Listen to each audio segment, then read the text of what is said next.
All right. Well, everyone, welcome to Chop and Chop Part 4. Today we are making blue cheese encrusted pork chops with our Weber Grill Master, Dustin. How you doing, Dustin? I'm doing great. I mean, you can't complain about how beautiful the day we have. We're gonna cook some great food. It's gonna be so much fun. Exactly. Yeah, I'm definitely excited. We've got a side dish and everything. It's a whole shebang. So I'm definitely excited. Just a couple disclaimers at the beginning. We will be recording this, so look out for the little red recording symbol. And we'll be using our chat function pretty widely. So just make sure to stay appropriate and let's get the show rolling. All right, Dustin, what you got?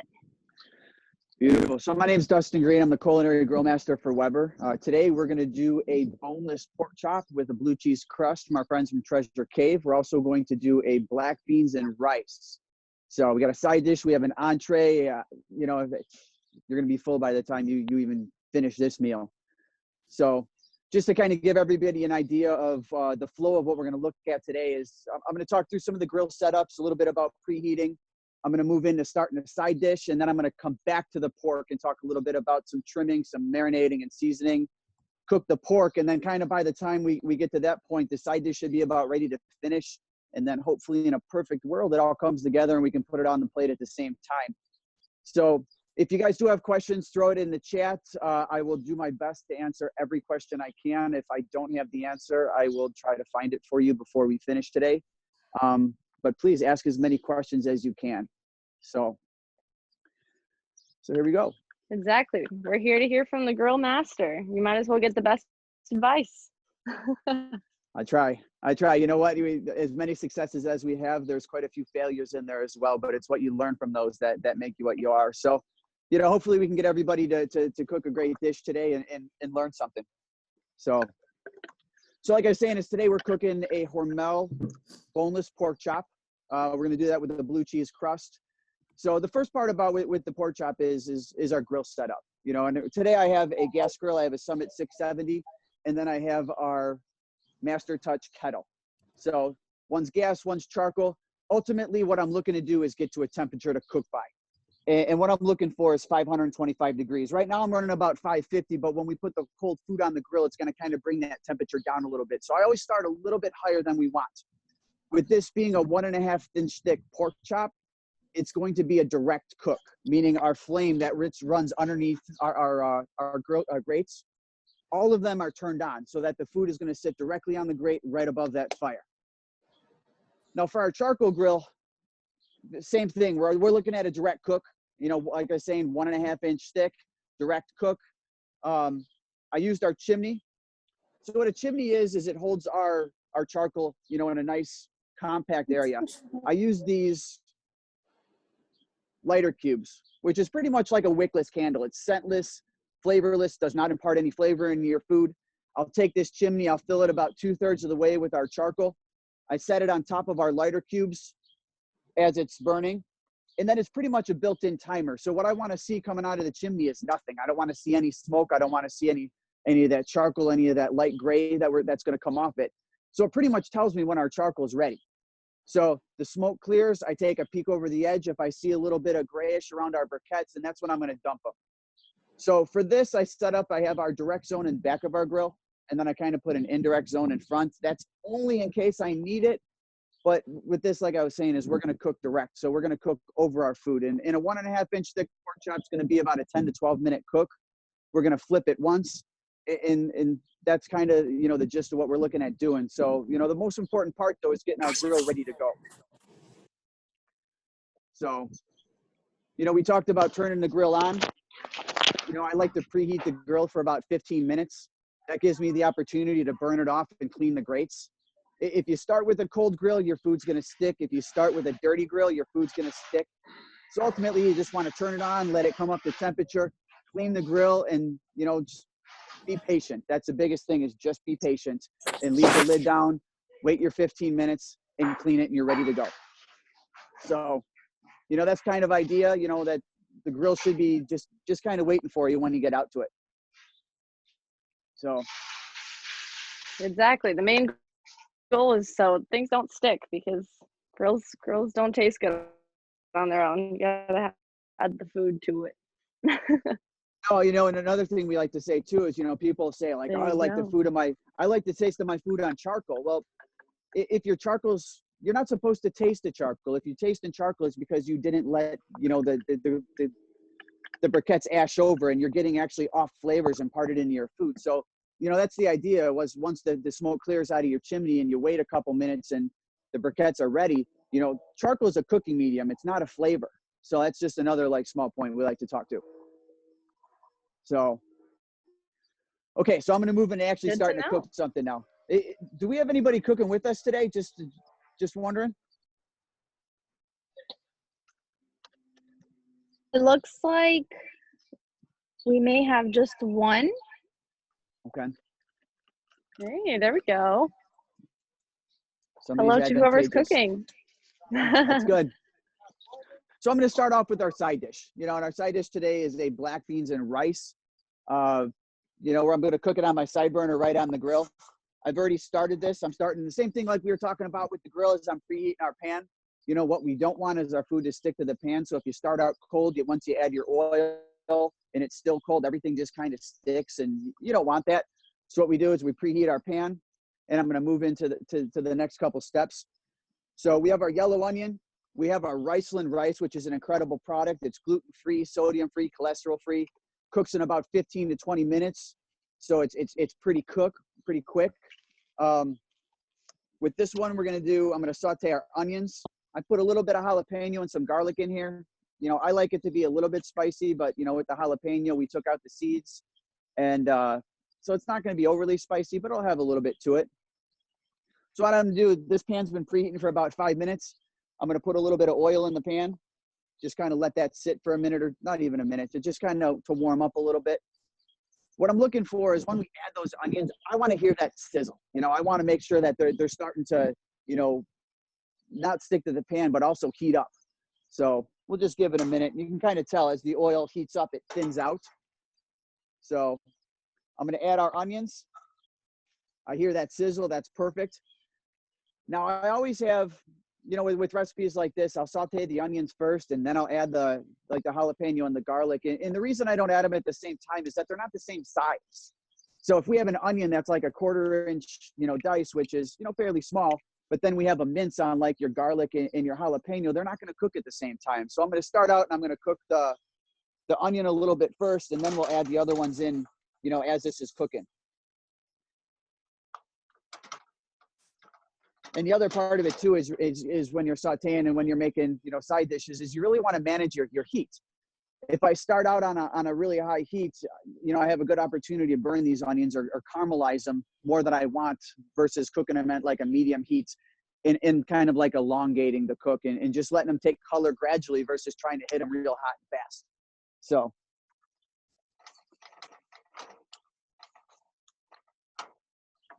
this is going to heat up. That's just kind of cooking. We're just patient. It's just going to do its thing.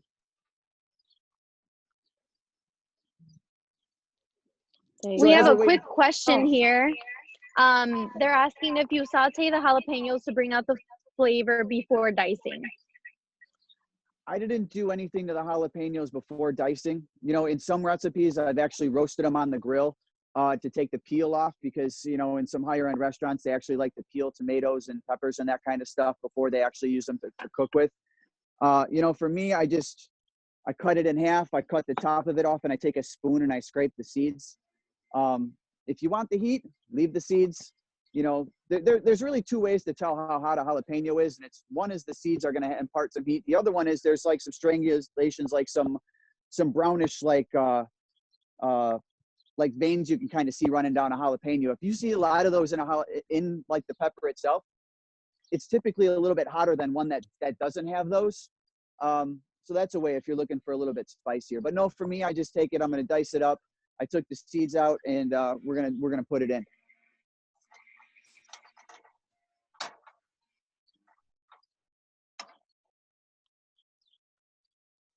This is the great part about this grill. So not only can I grill my main dish on it while we're going to do that here in a couple minutes, but I can have the side dish working at the same time. So this way I'm not having to like run back and forth in and out of my house. It's really kind of 2 for 1. So Exactly. That's a nice perk because, yeah, running back and forth while we're doing this, that'd be a whole mess.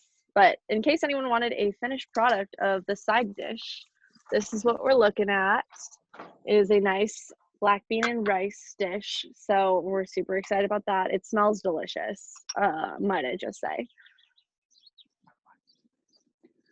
So I added the jalapeno and the garlic. So I'm gonna saute those for another minute. We're really just looking to kind of bring the scent of those out. Like you really get them aromatic, and we don't really want to put any color on them. We want to cook them and soften them up, but we don't really want to put it like caramelize them to a deep color. So we're gonna let those go for a minute, and then our rice. And if anybody was kind of taking a gander of our recipe before we started, is I rinsed our rice. You know, on the outside of every rice, it's really starchy. So what I like to do is wash it and rinse it. You know, what happens with a lot of times with rice is people, they tend to mix it while it's cooking, or they don't rinse it. And what happens with either one of those is that the rice gets gummy and it really kind of sticks together and it clumps. And by rinsing off that initial layer, the starch that's on the rice, it kind of gives you more leeway for the rice to not really get as mushy and for it to not clump and stick together if you kind of overwork it. So, and that's the biggest thing about rinsing it. So that's what we did. So, but that's our Riceland product. I mean, like I said, it's going to cook in about 15 to 18 minutes. It's great to work with. It's easy. It's quick.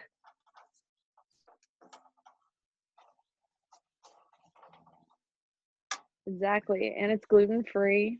Gotta love that. Gluten-free, cholesterol-free. You know, it's easy. You know, typically rice is a 2-to-1 mixture of your liquid to rice.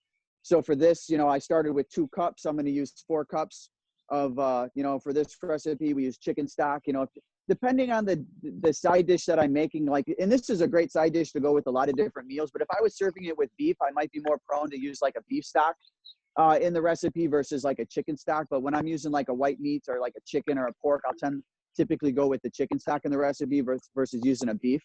So it's just one of those things. You know, I've always been taught recipes are more of a guideline. You know, unless you have to stick to them, there's nothing wrong with trying new stuff and making it your own. Exactly. I love how versatile this is because you can kind of play around with it and how much stuff you use. Like the black beans, we also rinsed those, so those were good. And the Preferida, amazing. They have so many different products. So if you ever want to spice it up, they've got plenty of different other beans if you'd like those too. If black beans aren't your style, they got it all. Well, that's the great thing about La Preferida. And when you walk in and you look at the amount of products they have, you know, when I was looking at, when we were writing the recipe for this, I was really looking at, you know, they have so many different ones. You look at the kidneys, there's, you know, the black beans and the pinto beans. It really, you know, they really run the gamut of beans, but then you look at the types, they have seasonings and salsas and I mean, peppers. They really cover such a wide variety, a range of stuff. It's really easy to make some great side dishes with their products. Exactly. So, yeah, they can be the main dish, the side dish. They've got options. They've got these wonderful taco seasonings too. So if you guys caught up with us last week, we used some of those as well in our taco seasoning for Chop and Shop. So yeah. So I just added our stock. I'm really going to let that come up to a boil before I turn it down. You know, I'm really just looking for a simmer, which is a light boil. We'll put our lid on it. We'll set our timer for about 15 minutes. And we're just going to kind of let it do its thing. We're not going to touch it. We're not going to peek at it. You know, I probably will once because I'm impatient and I'm going to want to look at it. But, you know, it's just going to kind of do its thing back there. So, but that's going to go. So kind of while we're waiting for that, I'm going to talk about, we're going to move into the pork loin. Yeah.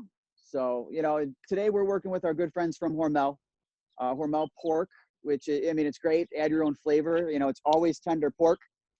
You know, I brought out a couple of different styles of the pork. You know, the large one I have on the table is a center cut boneless pork loin. They come in 8 to 10 pound packs. I bought one of those. We cut it down into chops for ourselves. I mean, one of these things we're talking, you know, almost 2 feet long. If I was cutting 1.5-inch chops out of it, I get 12, 14, 16, depending on how thick it is. So, you know, it's a great thing if you want to cut your own size. You don't want to have to worry about something being too thick or too thin.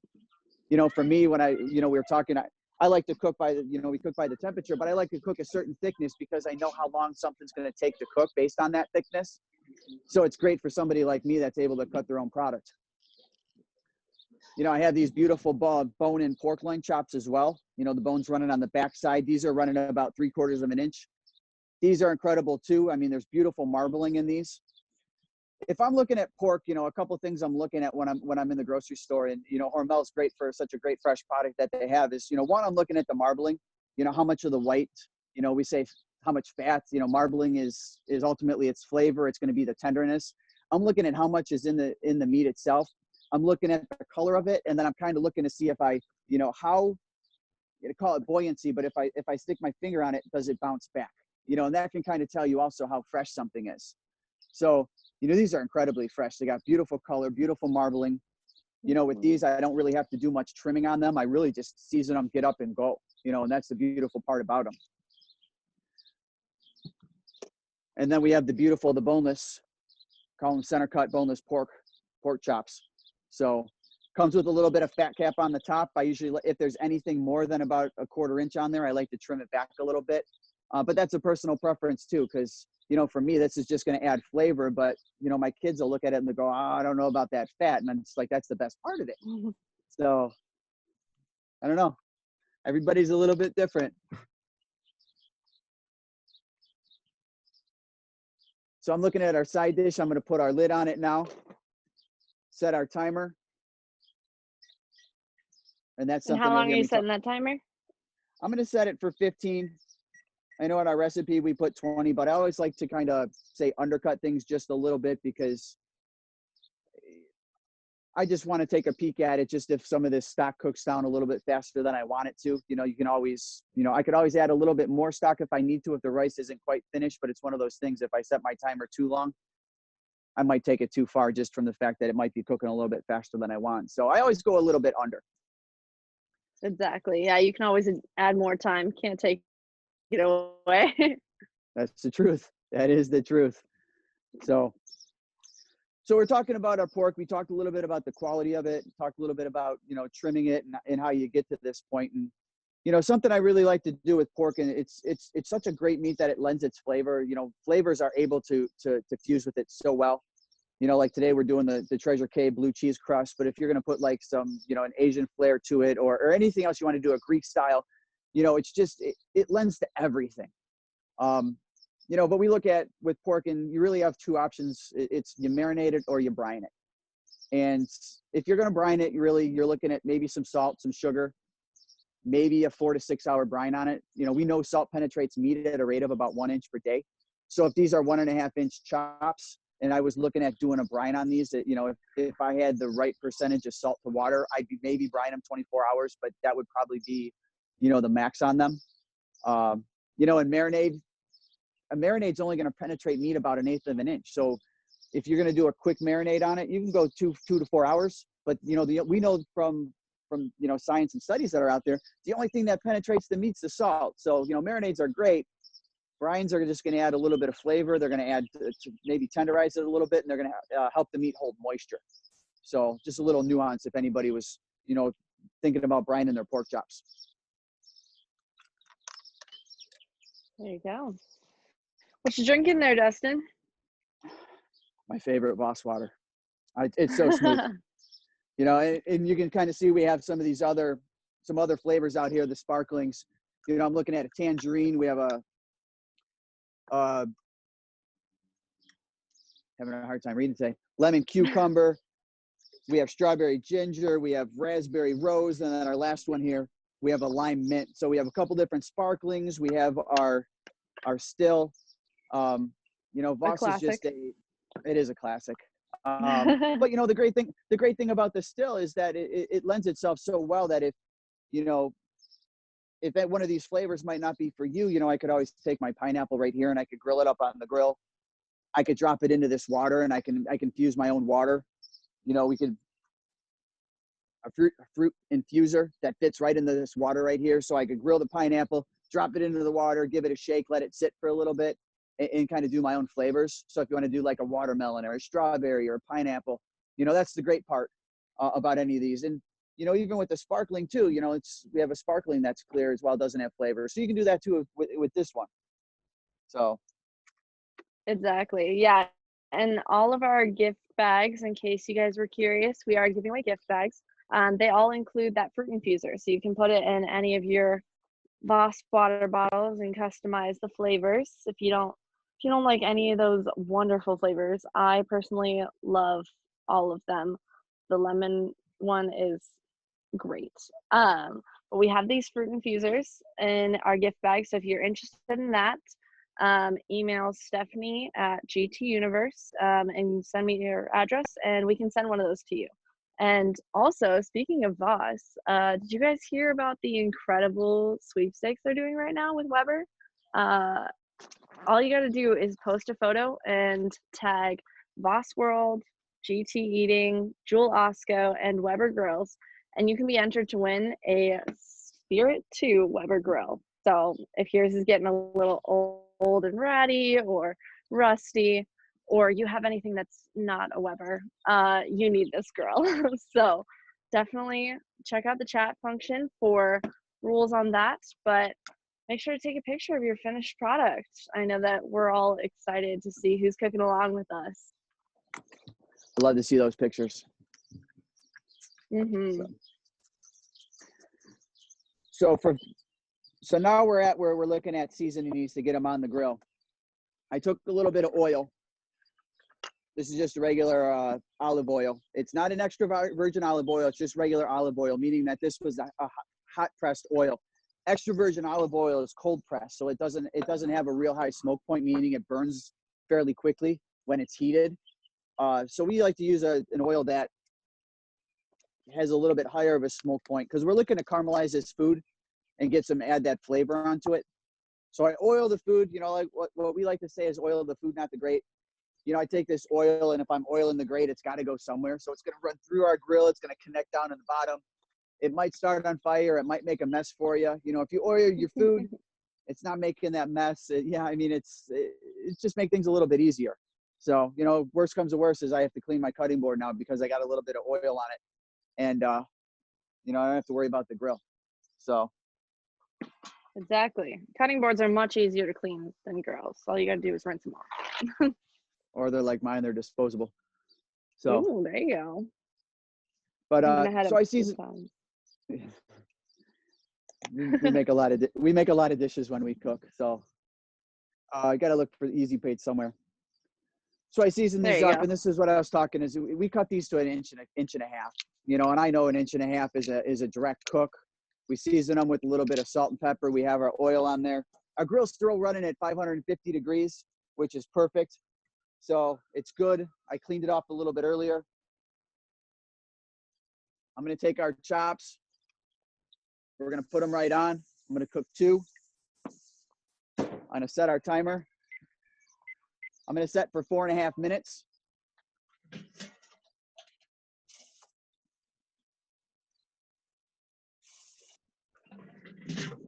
We close our lid and we let it go. You know, we have a saying at Weber, if you're looking, you're not cooking. And that's the idea is, you know, we get the lid down, you get your food on, you get the lid on, and you just let it cook. So, and now the grills are just doing its work. You know, our charcoal grill here, the air comes up through the bottom and it gets pulled out the top through our vent right in here. And the convection heat just kind of swirls in the grill before it comes out. So it's just an amazing and beautiful thing. So, but you got to have the lid on it for it to be able to do that.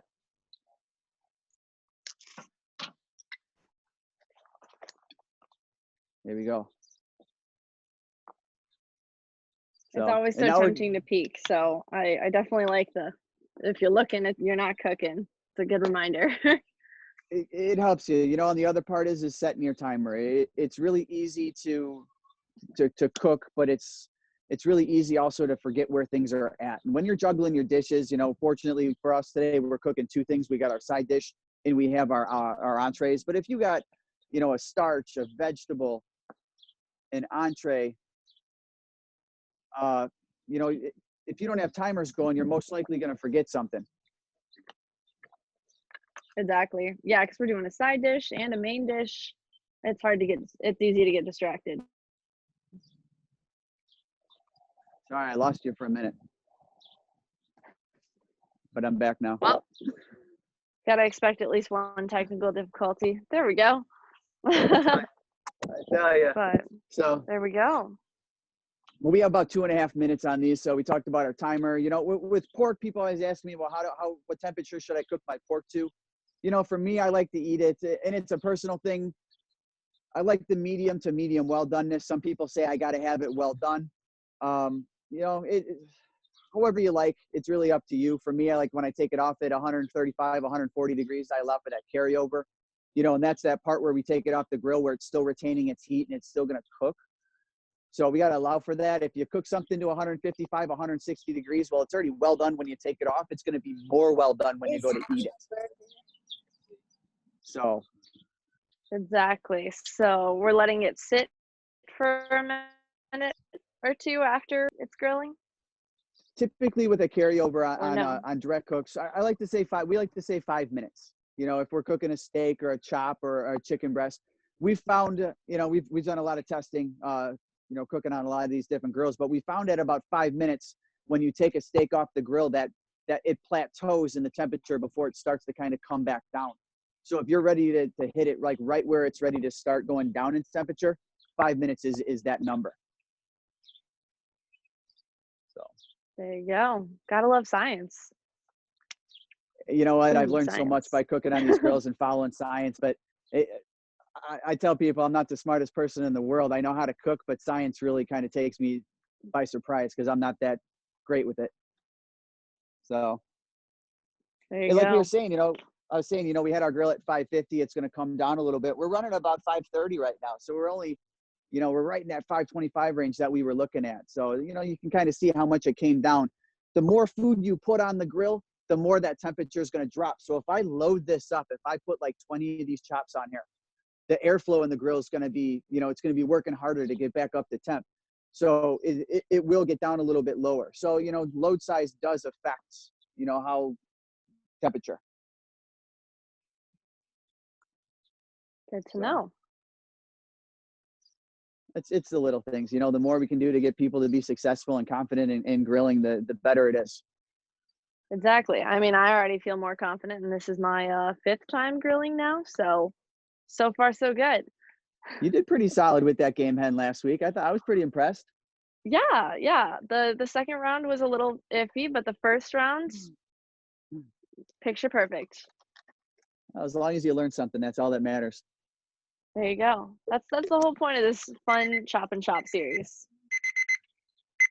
Okay, so here's our timer. Ta-da.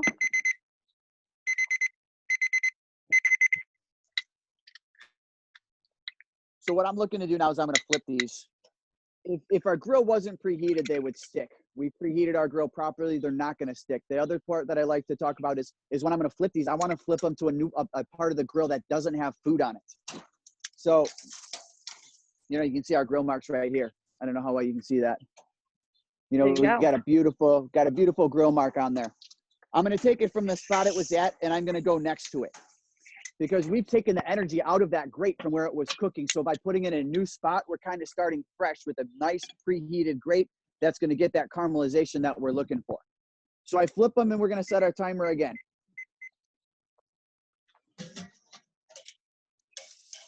How long are you setting that timer for? I'm gonna go with 4.5 minutes again. And it's kind of the same like we were talking about with the side dish. I can add more time, but I can't take it away. Exactly. How's our fun side dish doing? It was almost boiling out of the pan, but it's good. I turned our heat down a little bit. We hit that boil. There you go. It'll be good. It's one of those things like you want to open it up and you want to give it a stir, but I know every time I stir it, I'm just making it like a sticky mess. So you just gotta kind of have to let it sit. When it's done, you know, let it do its thing. Exactly. So, yeah, so we got about 3 minutes and 40 seconds until I'm going to check these chops. And you know, the idea with temping the chop is I want to find the thickest point of it in the middle, and then I'm going to hit it with our thermometer. So I have a Weber snap check thermometer.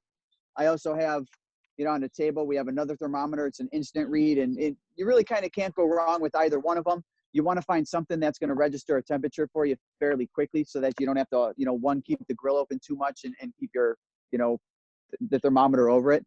So I'm going to find that center part, and that's where I want to get to. And that's where we're going to kind of take our measurement from. So. There we go. Yeah.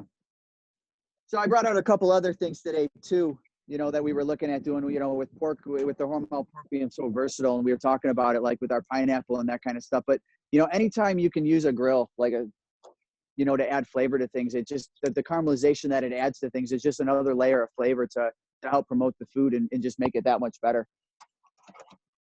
Oh yeah, that's looking nice.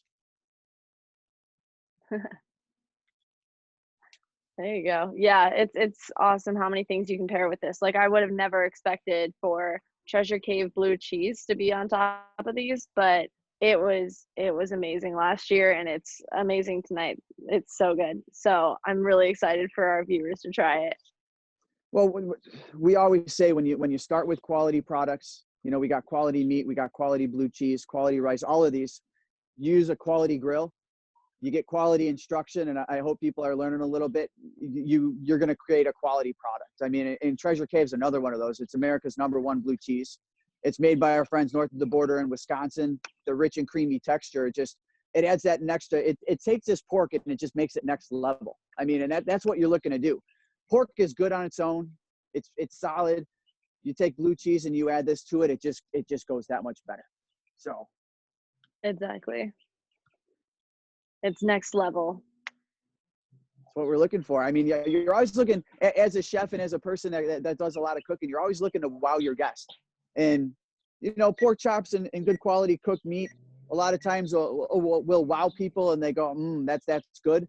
But you take it up a step, and like this blue cheese does to this recipe, and it makes that wow factor. It kind of takes it over the top. So, and then with it being so great, you know, we like we had last year, when we did it the first time, it's so many people are just surprised at how good it is and how great of a pairing. So our rice timer went off. That was 15 minutes. I'm looking at it. It looks still like it's a little raw to me. I'm going to add the 5 minutes.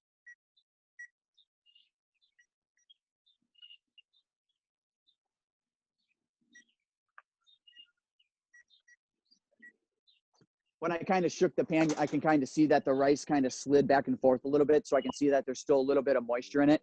I don't want to take the lid off. I don't want to stick my spoon in it yet. I just want to let it do its thing. So back to that patience thing. It took me a long time to have the patience to leave the lid down, to not mess with the food and just let the grill be the grill, let the side dish, let the burner be the burner, and just kind of hands off. So. There you go. So. Yeah, I'm definitely wanting to peek. Well, our timer went off, so if you want to peek, go ahead and peek. I don't know if Yay! your timer, if we're on the same.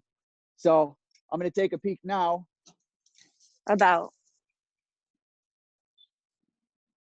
So I'm at 132, which is pretty good. So I want to get these up to about, for me, I want to finish them at about 150. I know I want to pull them off at about 145. About 135, I think, is where I want to put the blue cheese on, because I want to get the blue cheese onto the chops, and I want to allow it to melt. I want it to start to kind of break down and start to cover it. So I'm going to take our blue cheese and I'm going to put it onto these chops now, and we're going to set a timer for about a minute and a half. There we go. And how much blue cheese you put on is up to you. You know, for me, I'm looking to get a nice rich coat on there. I want to try to cover the entire top.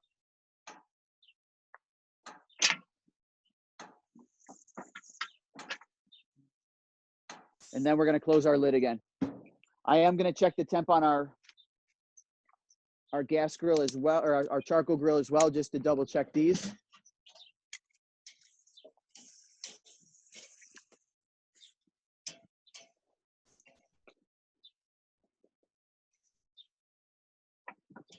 There you go.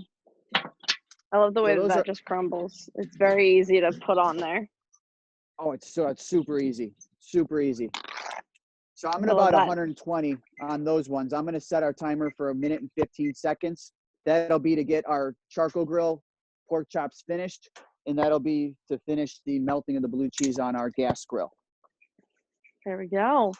Yeah, I love Treasure Cave, especially because they're doing this awesome sweepstakes as well. Mm-hmm. So they're doing their Thrillin' Grillin' Summer Series. So if you guys want to win more Weber grills and just other assorted accessories from Weber, just good stuff in general, you should definitely check out the chat function because it'll be in there about their Thrillin' Grillin'. But you can also go to treasurecavegrilltowin.com. So that's where you can enter, and they have daily drawings and everything. So, and their grand prize is, guess what?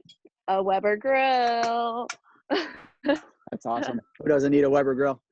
I'd like to enter that. I could use another one. Yeah, so 14 plus 50 isn't enough. maybe another one. Well, I mean, I kind of collect these too. I mean, we talk Weber was back, we started in 1952, and we made colors and different colors. We have 4 colors on the market now, but back then we had some different colors. And from a collector standpoint, we like to joke that some of our grills are lookers and not cookers, and then there's others that are really just cookers, and they're definitely not lookers. So some of mine just kind of they just sit there. So, and that's okay too. Okay, so our timer just went off again. I'm going to top the blue cheese on our charcoal grill, and then our gas grill should definitely be ready to go. All right. And then I'll restart our timer again for that 1:15 for these gas grill ones.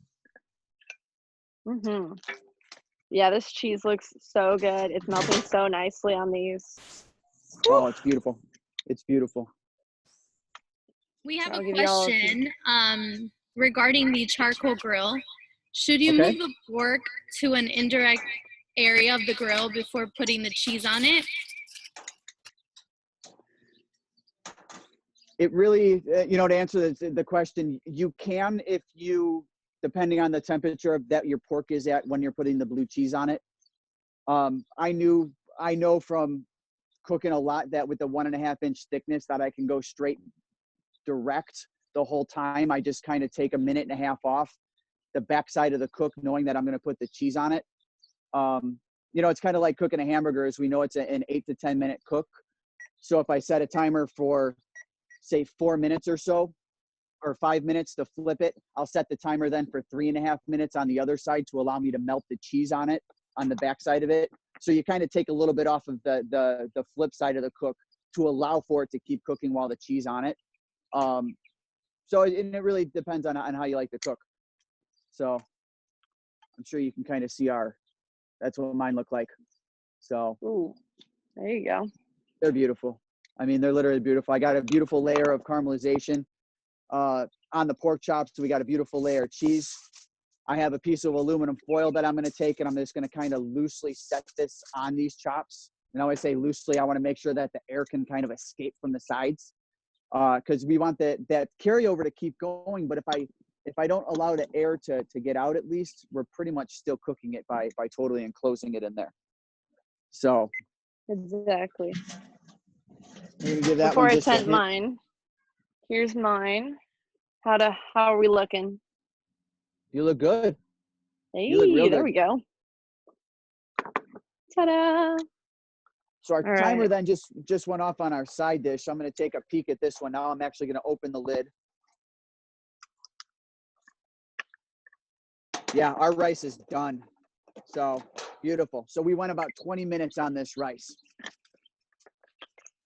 So I'm going to move my pork chops. So to finish this rice, it's fairly simple.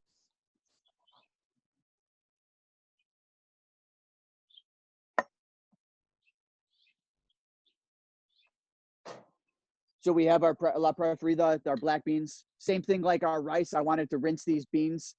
There's nothing wrong with the stuff that they come in. I just didn't want to add it in as a flavor into our side dish. So I gave them a nice rinse. When I put these in the colander, I just kind of let it run until the water runs clear. So, and that's what I have with these. So we're going to take those. We're going to sprinkle them in. We have our lime juice. I'm going to give it a squirt. So if you don't like lime juice, don't use it. If you like lime juice, you can use it.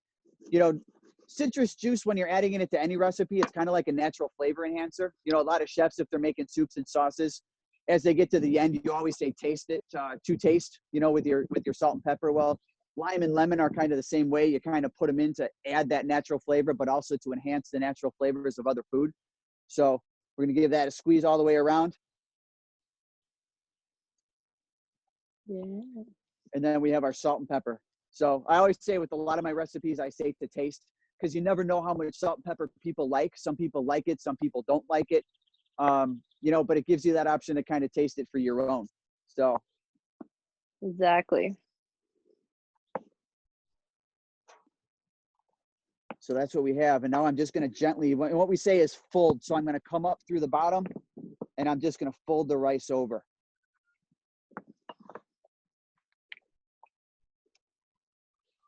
This is really nice. I'm kind of making a mess on my cutting board. This is really pretty. But it's the same thing as I don't want to kind of keep working this because it just gives it that opportunity to get really gluteny and start to stick together. Exactly. So that's what we have with the rice. There you go. And it's got nice color with the jalapeno and the black beans. So gives you a little oomph to it. So we have our pork chops that have been sitting here. We have our rice.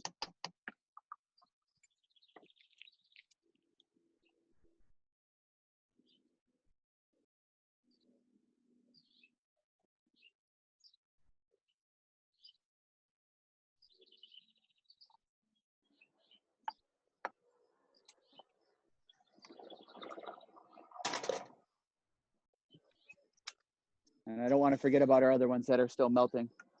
Oh, yeah. See, that's what happens when you don't use a timer. So you don't want to forget about those. Exhibit A.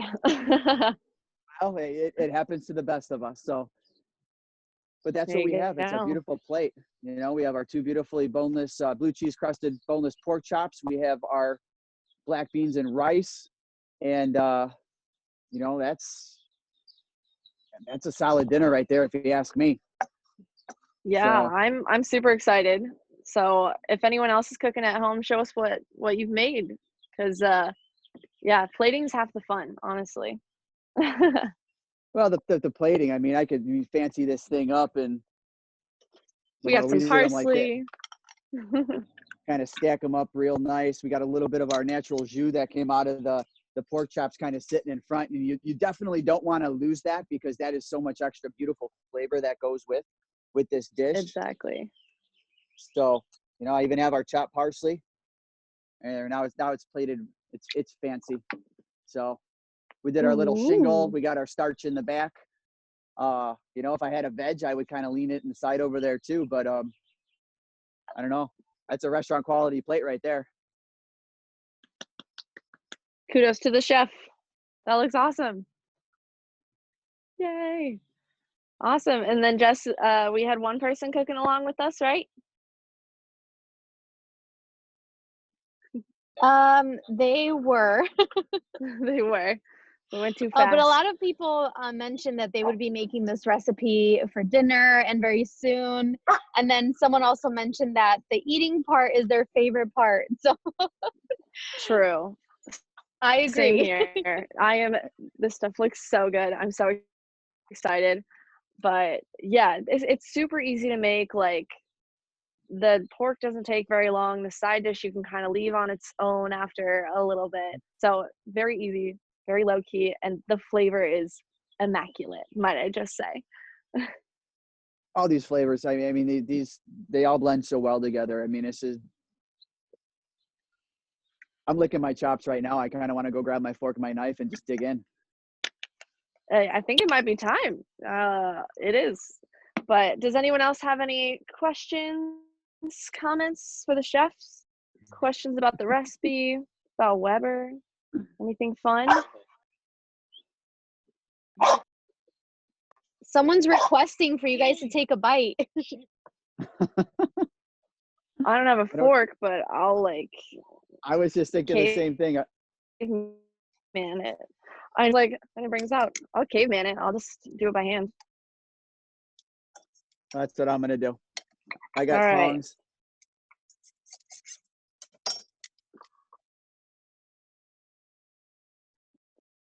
That's so good. That's so tender. Mm-hmm. Mm. That looks amazing. I wish I was taking a bite with you guys also. We did have one request. This was the blue cheese. Yes. We just had one request. It was about the jalapenos information that Dustin had said earlier. They're just asking if you could just repeat the tip you had said about the jalapenos. Well, I was talking to jalapenos, and you know, when I walk into the grocery store looking for jalapenos, like for me personally, I like the spicier ones. So what I was alluding to is that the seeds will help with the spiciness of a jalapeno, but also like if there's like these tan like vein like looking things that run down the side of it, that actually will tell you kind of that it's a spicy jalapeno. So I usually pick those ones because I like those. So, but if you're just looking to impart like a little bit of heat, like a sweet heat to your dish, I take the seeds out and I make sure that the jalapeno doesn't have any of the tan lines running down the side of it. So that's the biggest thing. If you're looking to add a layer of flavor to the jalapeno, I'll roast it on the grill and I'll peel it and I'll take the outside peel off of it. That's a great way.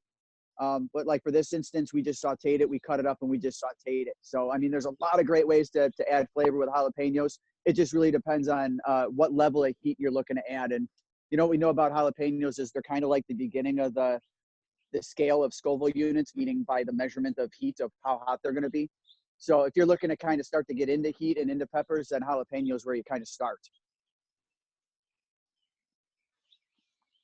Exactly. Yeah, it's a good starting point, and it definitely adds a little oomph to every recipe that you use it in. So that's always nice.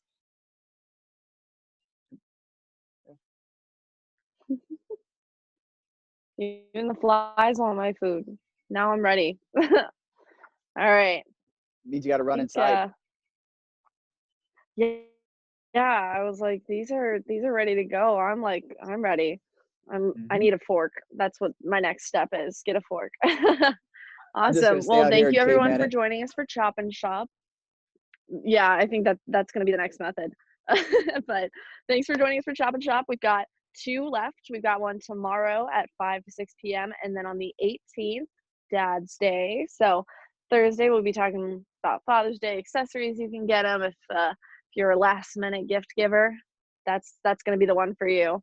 So 5 to 6 p.m. on the 18th and 5 to 6 p.m. tomorrow. So join us at Eventbrite and join us on here on Zoom. Thank you so much for cooking with us. And thank you, Dustin, for showing us how to make this. Hey, thanks for having me. It was a lot of fun. Yay. Awesome. Well, have a great night, everyone. And we hope you enjoy if you made it with us or if you're going to. It's really good. Awesome. Cheers. Bon appetit. Bye, everyone. Have a good night, everybody.